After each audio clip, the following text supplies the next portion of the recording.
All right, welcome back to another edition of Roundball podcast. We have the legend, the first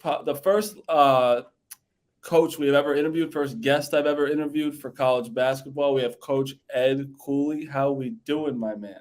Doing well this morning. Voice is a little sore.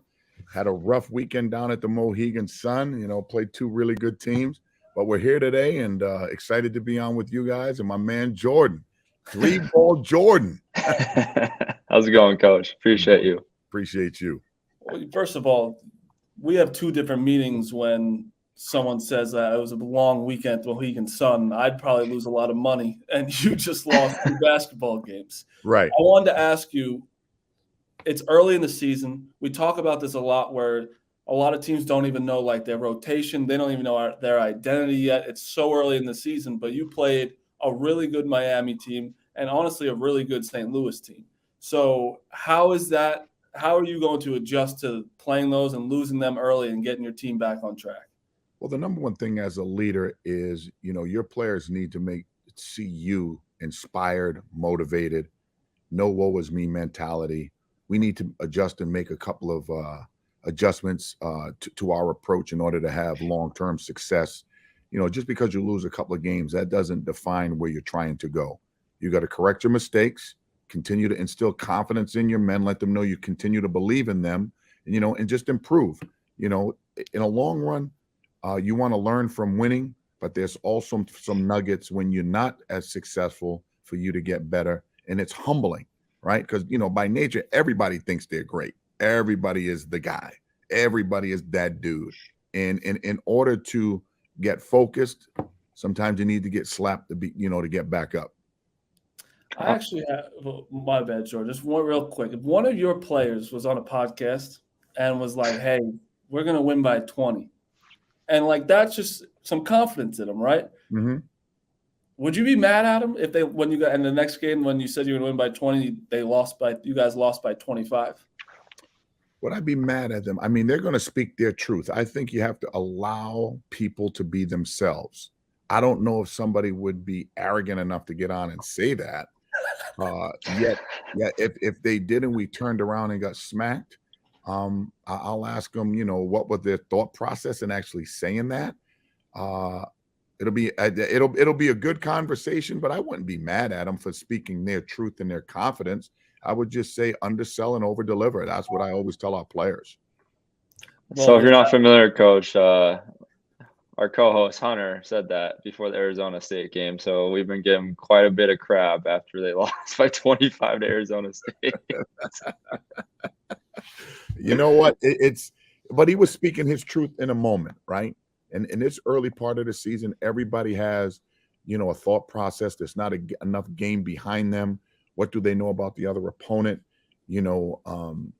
Hunter's in a position where everybody's going to be up to play against him, being one of the featured big men in America, playing against one of the more historic brands playing for an historic brand in college basketball.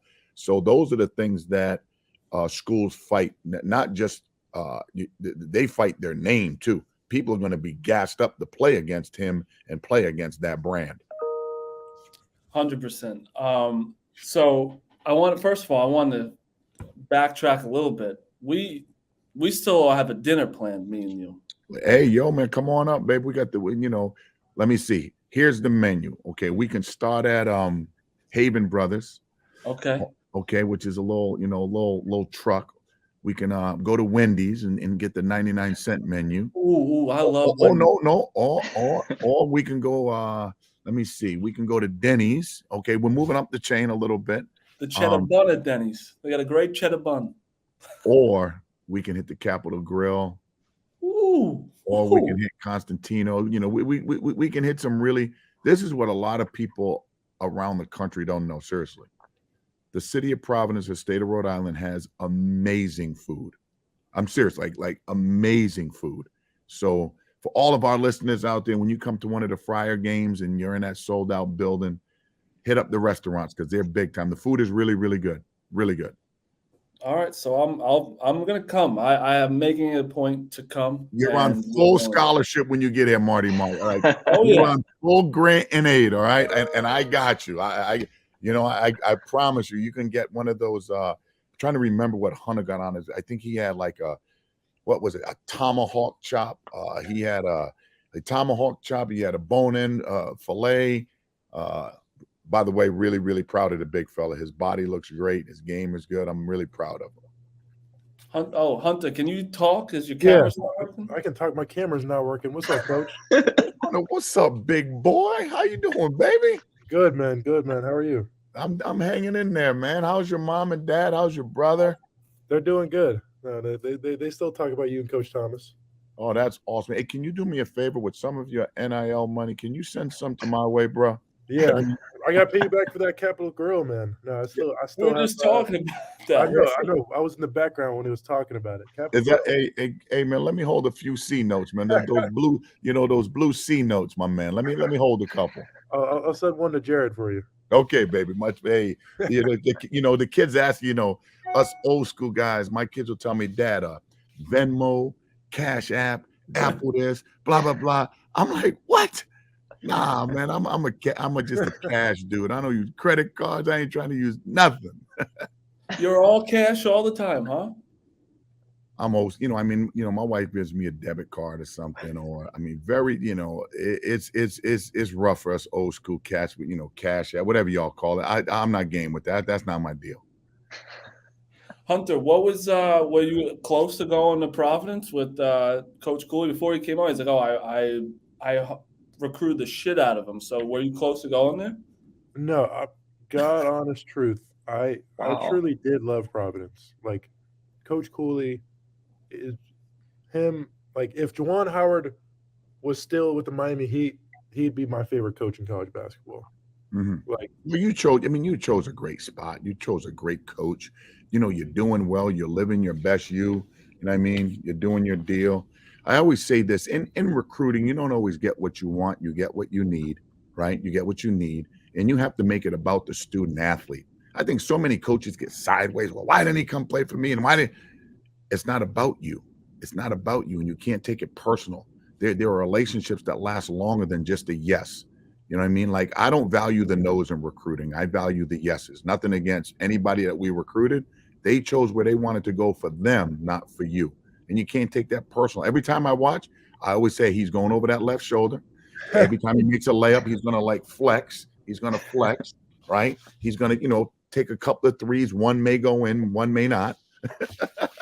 But it's I'm just proud of you, honey. And continue to do your due, man. Give Martelli a big hug for me. Give Juwan a big hug for me.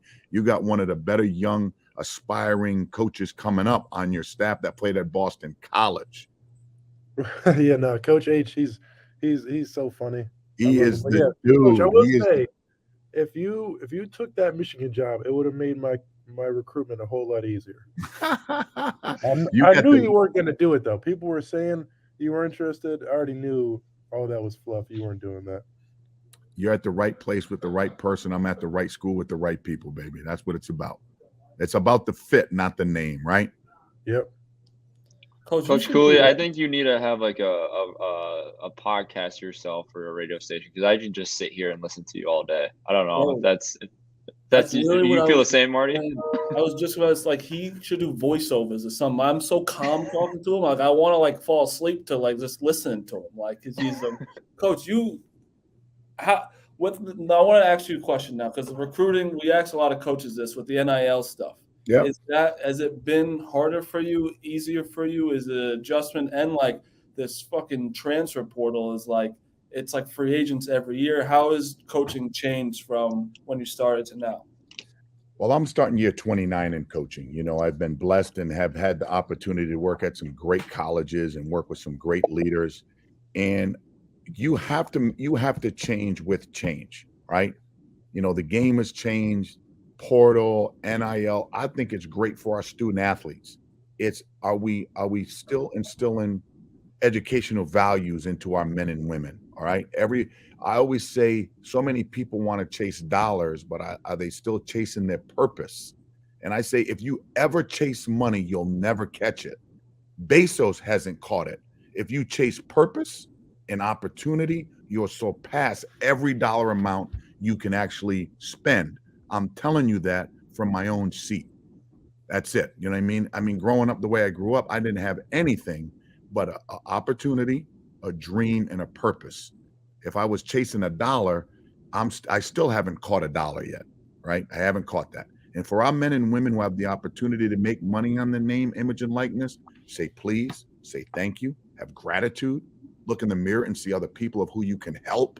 Those are the things that are attractive to companies that want to, support you. And oh, by the way, and if you're a good player, opportunities just grow. So if you think somebody's just going to pay you on your likeness, first of all, you got to do something, right? You got to do something to earn a dollar.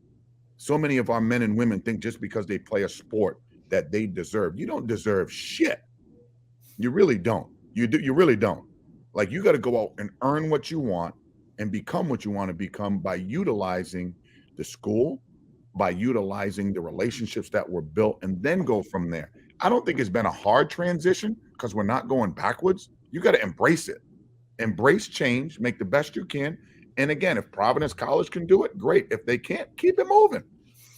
Do you see like a sense of like entitlement for some of these recruits coming in? Are they too worried about money, or do you think it's still the same before NIL was a thing? I'm not going to put all student athletes in that situation that are recruitable athletes. For some, which they should take advantage of, some kids don't have much.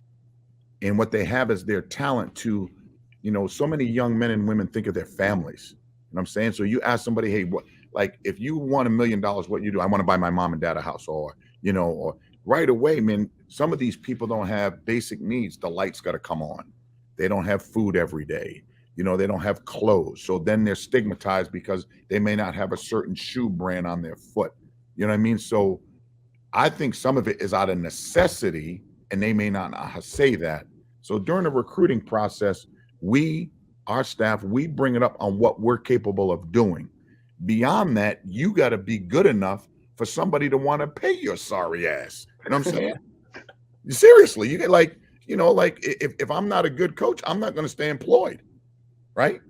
If you're not a good player, why do you think somebody's going to pay you? Just because I play for Providence College and, I am able to make a 3. I'm 1 for 37, but I deserve, I done missed 4 free throws under a minute and we lost, but what about me? Not about you, baby. I get it. We do the best that we can. And I think, it's a long answer, but it's real. I just think that a lot of kids in high school, they're a lot of them are, they're not all of them, but a lot of them are worried about the Instagram followers. It's worried about their highlights more instead of finding what school fits them perfectly, like to go into. Because we talked to Jordan and Hunter, like when they got recruited, like when you go to a college, you got to see like, oh, can I actually see myself going to school here? And it's like not just about basketball, it's everything. And I don't know, it just seems like a lot more people are worried about NIL instead of where they actually will fit on a team and like fit the system or even with the coach, I mean, I don't want to undersell the value of what NIL can do for young men. And I don't want to undersell that. Too, yeah. I mean, it's a great opportunity. It teaches our kids about business. It teaches them about tax structure. It teaches them about, financial stability, financial awareness, generational growth, generational wealth. Those things are important life skills. You know what I'm saying? And we, as the guardians of the game in coaching, have to do a great job educating our kids on the importance of having that knowledge. So what are schools doing to talk about all of these things with financial growth? And hopefully schools are doing the right thing. But when you find the right fit and you're there for the right reasons, Hunter, you're going to meet the most special people of your life in that school. Yeah, you are. I mean, you're ride or die guys. Okay, so just to put this in perspective, we had probably, 37 of my former housemates, teammates, college people that I went to college with that flew from all over the country to come down and watch us play this weekend. Just think about that. Yeah. People you knew for 4 years. You probably, in high school, you're probably ride or die with 2, at the most 3 of your friends from high school. But your ride or die guys and people are college. Like beyond the educational, the social development of college is so important. think about it, probably your best man there. You may find your partner there, you know, godparents of kids. Just think of all the stuff that's about to happen to you was because of college. And that had nothing to do with 1+1 or what Socrates said or what Plato said or what you learned in microeconomics or what you learned in cultural diversity. Those things are greater than just going to school. For sure, for sure. Coach, you talk about that. Can you talk about, your loyalty to the city of Providence and, like that relationship that you have with it? I mean, I know your story, but I don't think they do with, that kind of relationship with you have with the city. Like, that you're never leaving Providence. Like no other job will give you that satisfaction of being able to say that you coach for the University of Providence.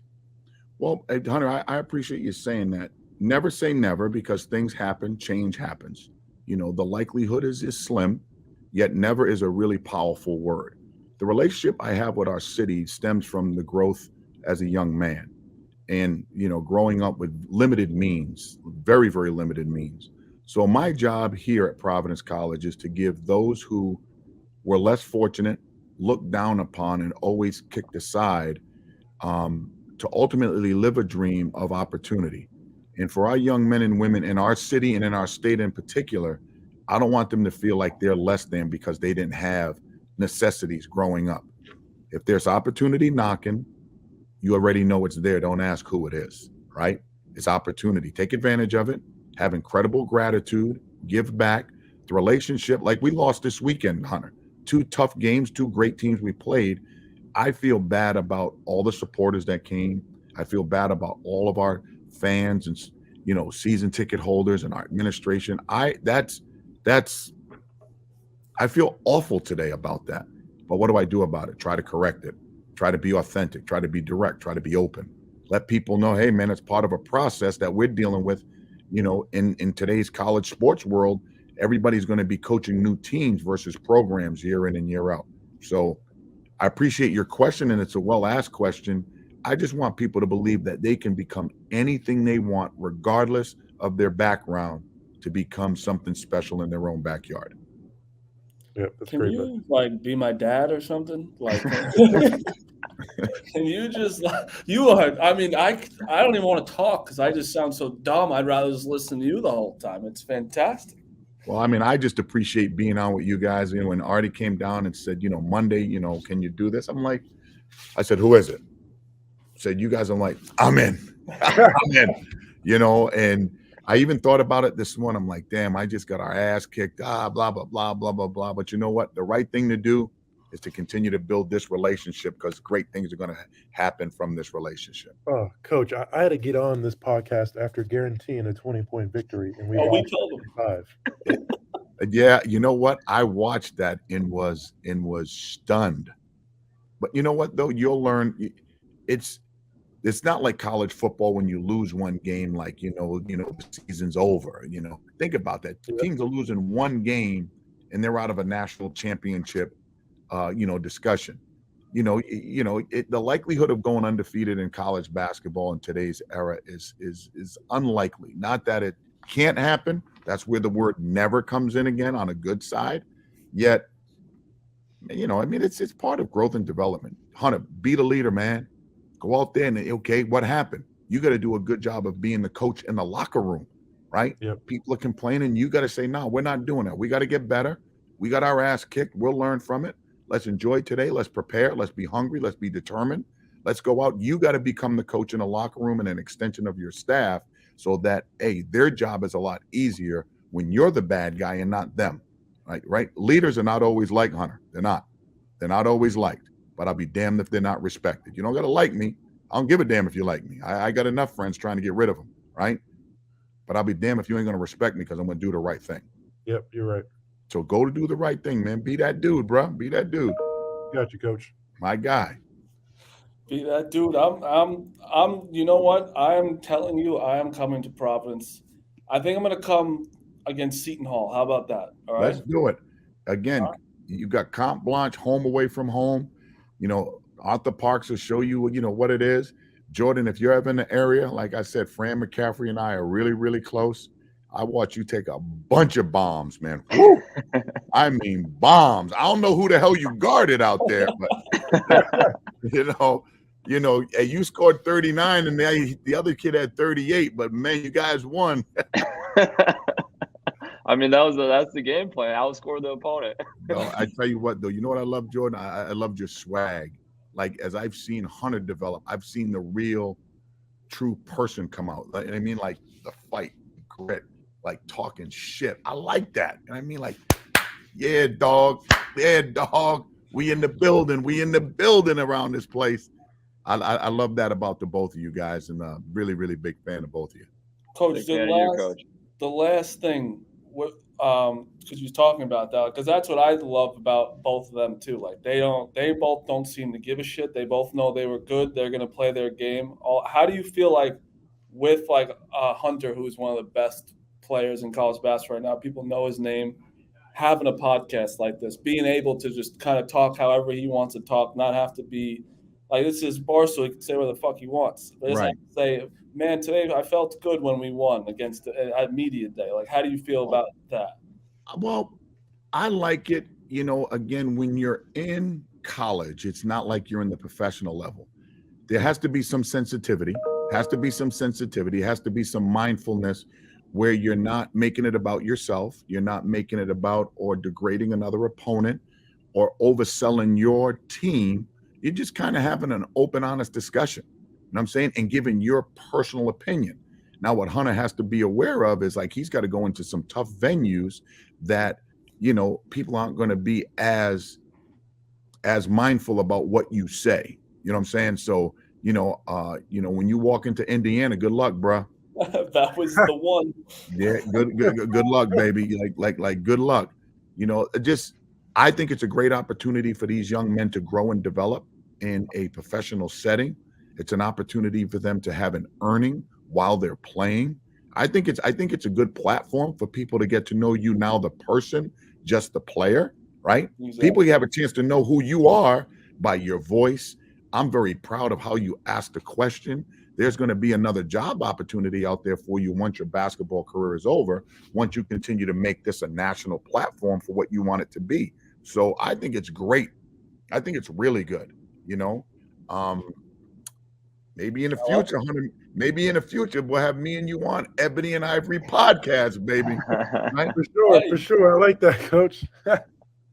We can always use a fourth co-host. I'm telling you, Coach, whenever you want. You have an open seat. I'll shut the hell up too. I'll be limited to 3 sentences a podcast. In all honesty, here's one of my dreams in life. It's one of my dreams in life. I would love to host something with my son Isaiah, who is one of the funniest, most outgoing critics.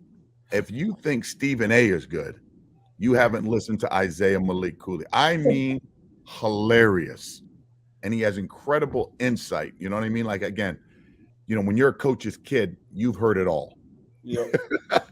You've heard it all, you know? So that would be one of my dreams, is to have a podcast with my son, who is absolutely incredible. Incredible. Hey, when I come down, man, we'll just have him on with you. Let's do it. Let's do it. I would honestly, that would be a dream of mine. And I'm like, we need to have like a guest on there so I can ask them some questions. Well, you know, in 1974, and you know, when the basketball was damn near leather and orange and black and green and half plastic, you know, it is all love, man. I love being on with you guys. You guys do a great job. Great job. I love it. Coach, thank you so much for coming on. Good luck for the rest of the season. I'll get in touch with you. We're going to come. If Jordan's around, he's coming. Hunter has to play basketball. Yeah. Hey, Hunter, hey, man, go become a first-team All-American, man. I hope we can play in a Final Four before you graduate. I hope we can do that together. Jordan, continue to do your thing. If you're in the neighborhood of Friartown, you're always welcome. You would be on full grant and aid yourself, my brother. I appreciate that, Coach. That means I got your back. We got you. Thanks a lot for having me on. Thanks, Coach. Good luck on the season. Thank you, baby. Good luck. I say hi to Mom and Dad. For sure. My man. Appreciate you.